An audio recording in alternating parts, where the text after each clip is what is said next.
নমস্কার বন্ধুরা, আজকের ভিডিওতে আপনারা জানবেন চীনের অর্থনীতি হঠাৎ কেন ধাক্কা খেল। বন্ধুরা, চীনের অর্থনীতি নিয়ে সারা বিশ্বে এখন দারুণ আলোচনা চলছে। হঠাৎ করে বিশ্বের দ্বিতীয় বৃহত্তম অর্থনীতি কেন ধাক্কা খেল, এর প্রভাব কি হতে পারে ভারত ও বিশ্বের ওপর। সমস্যার শুরু, চীনের রিয়েল এস্টেট বাজার একেবারে ভেঙে পড়েছে। এভারগ্রান্ডে ও কান্ট্রি গার্ডেনের মতো বড় বড় কোম্পানি আজকে দেউলিয়া।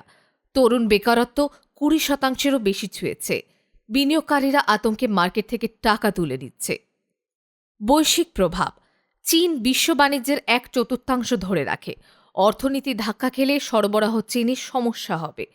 কাঁচামাল, প্রযুক্তি ও গ্লোবাল শেয়ার মার্কেটে একরকম অস্থিরতা বেড়েছে।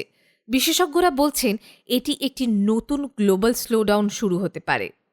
ভারতের জন্য বড় সুযোগ, চীনের বাজার দুর্বল হওয়ায় অনেক কোম্পানি এখন ভারতে কারখানা খুলছে। অ্যাপল, স্যামসাংয়ের মতো বড় বড় ব্র্যান্ড ইতিমধ্যে ভারতকে ম্যানুফ্যাকচারিং হাব হিসেবে দেখেছে। এটি ভারতের জন্য এক বিশাল সুযোগ, কিন্তু অবকাঠামো ও নীতি দ্রুত ঠিক করতে হবে। ভারতের ভবিষ্যৎ চ্যালেঞ্জ, ভারতকে এখন সিদ্ধান্ত নিতে হবে এই সুযোগটা কতটা কাজে লাগানো যেতে পারে। চীন যদি অর্থনীতি পুনর্গঠন করতে পারে তাহলে কিন্তু প্রতিযোগিতা আরও কঠিন হবে। তবে আপাতত বিশ্ব নজর রাখছে ভারতের দিকেই। তাহলে বন্ধুরা, আপনার মতে ভারত কি সত্যিই চীনের বিকল্প হতে পারবে, নাকি চীন আবার ঘুরে দাঁড়াবে?